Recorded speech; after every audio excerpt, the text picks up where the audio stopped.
Welcome. This is Back to the Bins. I'm your host, Mr. B. Thank you so much for joining me today. If you've been here before, thanks so much for coming back, and if you're new here, thanks so much for stopping by. This is a comic book collecting channel, and I'm a comic collector. These Sunday videos are intended to showcase the books I picked up this past week at my local comic shop. I've got a pull list, so I'm pretty familiar with what's happening in comics today. I love digging through the dollar bins, and I love digging through the back issue bins.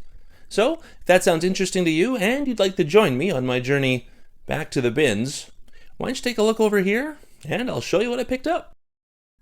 Alright, and like I said, these are the books I picked up this past week at my local comic shop, 204 Comics in Winnipeg. As per usual, we start in alphabetical order, and that takes us to Absolute Batman. This is issue number 5, the second printing, the Nick Dragotta cover. I've decided to collect just 5 issues of Absolute Batman, all in various printings. So, I, for some reason, did not get issue 4, and I'm going to have to figure that out, get that, whether I got to get it online or something. See if the old LCS has got it in the back issue bins. I'm not too sure they do, but nonetheless, beautiful cover, love that quite a bit, and it seems as though everybody still is loving this particular book. Saw this online at the old LCS, and I just couldn't say no. I love these Alex Ross variants. Here, of course, we have the Avengers Volume 8, issue number 43 from March of 2021. Like I said, that's the Alex Ross Timeless Vision Virgin variant. Stellar, love that Vision. That's just so good. Classic. And I love the 204 style little price tag things. It says Avengers number 43, Alex Ross Timeless. This is for their online sales. I love it. Very cool. Oh yeah, and we got this. I love this. I'm going to say, folks, for me, contender for cover of the year. This is the Avengers number 27, the Luciano Vecchio Storm variant, of course. Been collecting these Vecchio variants, and a lot of them are popping up on this particular run of the Avengers, which I stopped reading, I think, at issue 12 or 13. And I have collected a ton of these since then because Vecchio keeps putting out these awesome covers. But all things must come to an end at some time, and I'm imagining we're getting pretty close. Super cool. Love that. Over to DC, we have, quite recognizable, I'm sure, we have Batman, Superman, World's Finest, issue number 40. That's the Terso Cons variant. Collecting this particular run up to number 50. I love a good milestone. I love the duo, and as long as these covers are, coming out with a lot of cool variants, I'll keep buying them. And I love this. This isn't necessarily, the greatest cover of the year, but I do like the image. I love imagining Superman tossing Batman somewhere because, he could do that. Convenient. And in keeping with the Caped Crusader, one of my favorite books on the shelves. Are you reading this one? This is Batman and Robin, Year 1. This is issue number 8, the Chris Samnee A cover. Now, I gotta say, I love Chris Samnee's work. He's one of my favorite artists today. This one just does not do it for me like his others have. Now, the Batman and Robin image, that's pretty classic for Samnee and pretty classic for this particular run, but this image just doesn't jive with me, and it didn't on the FOC. And I held out for quite some time until I finally decided to pull it, because I do want to get all the Samnee A covers. I think so far, though, like I said, this is probably the weakest one that he's done. But still, a very, very awesome book. I love that quite a bit. And for every one, there's always a variant or two. And how could I say no to this as well? Again, Batman Robin Year 1, issue number 8, the Michael Cho variant. I'm a big fan of Michael Cho's work. I love the sort of vintage style, much like Samnee's, much like Leonardo Romero. I really, really love that. And this is just a fun, colorful spectacle of Batman and Robin lore. I love it. Very, very cool. And yes, totally contender for cover of the year. But then so is this one. This is, again, Batman and Robin Year 1, issue number 8. This is the Evan, Doc, Shainer variant. Talking about classic imagery. This is so cool. And like if you look deeper, you can see the classic kapow. We got Biff over there, pow up top. Like this is classic Batman 66. And just a beautiful style, beautiful colors. I love that. The shading, all of it. Super cool. Cover of the year contender, no doubt about it. Now here's a book I'm really looking forward to reading in about a month and a half. This is from Oni, I believe. This is a Benjamin number 1, the Malachi Ward variant. And these variants are all kind of, I don't know, like some series of books you may have found in a library in the 80s. That's what this reminds me of. Not Choose Your Own Adventure, but something from that time. And I'm hoping, fingers crossed, that this is some sort of strange, existential, science fiction-esque story. I'm really looking forward to that. In one LA hotel room, a cosmic guest is about to begin. A cosmic quest, is about to begin. Love that. Super cool.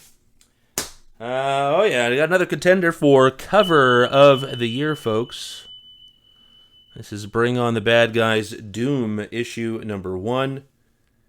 We got a Todd Knock iconic variant. You know I've been collecting these Todd Knock variants, and yeah, the more I look at this one, the more I love it. Doom is looking fantastic, and yes, I guess we can say we got some Doom Patrol here because Doom hype is still real.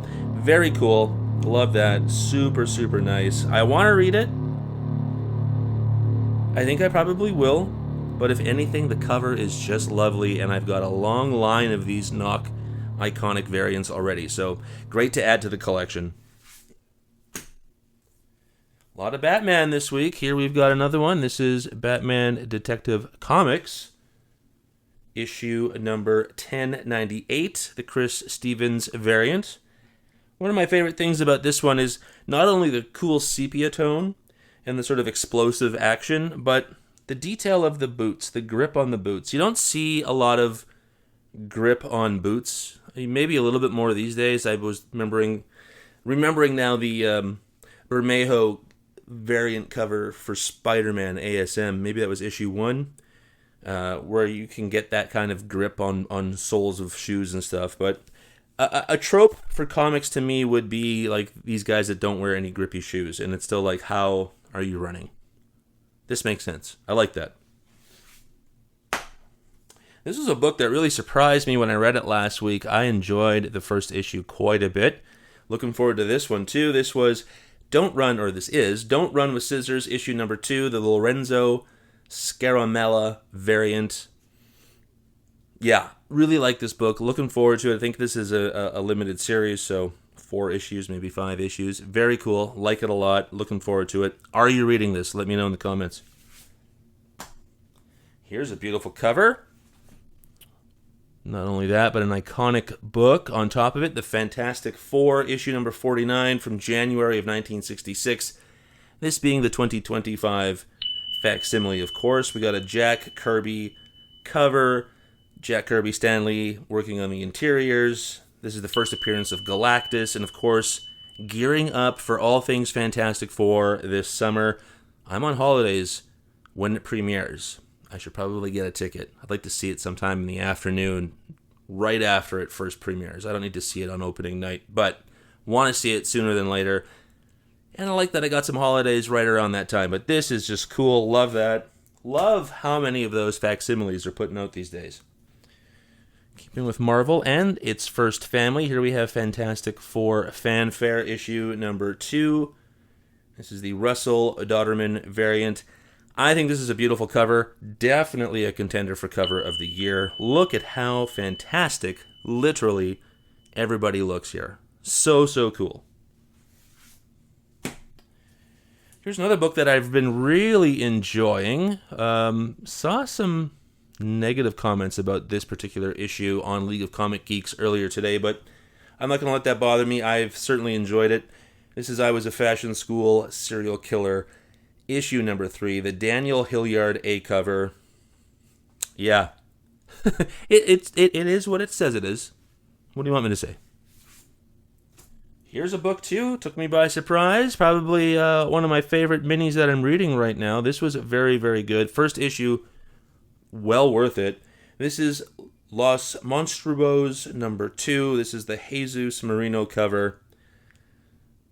It's a town or a city filled with all of your classic monsters. And it's also a detective story. And our detective is also a wolfman.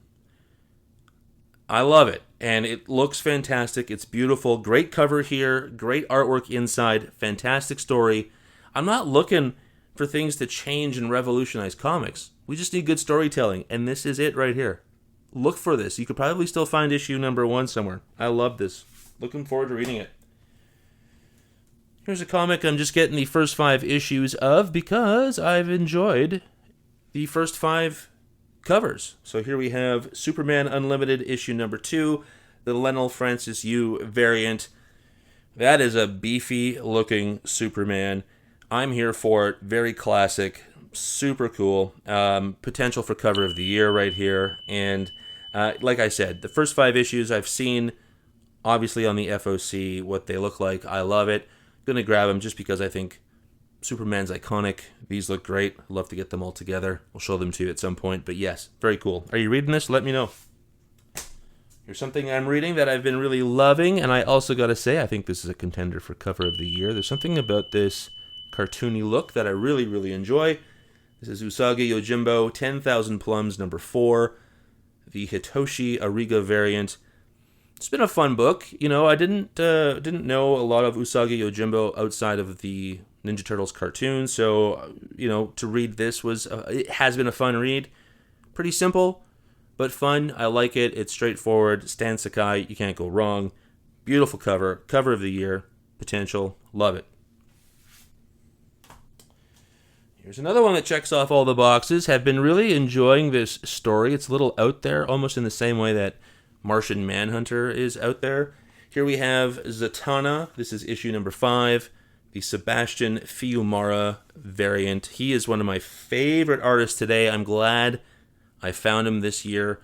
Maybe at the end of last year's when I found him, but just beautiful artwork, great style, and this is, you know, embodies all of that.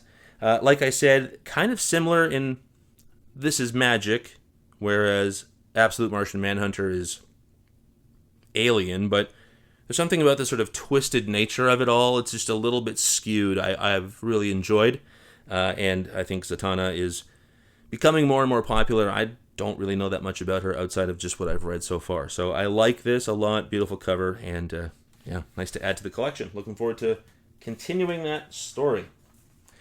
Well, that's everything, folks. Hopefully you enjoyed that, and how about we get back to the real world, shall we?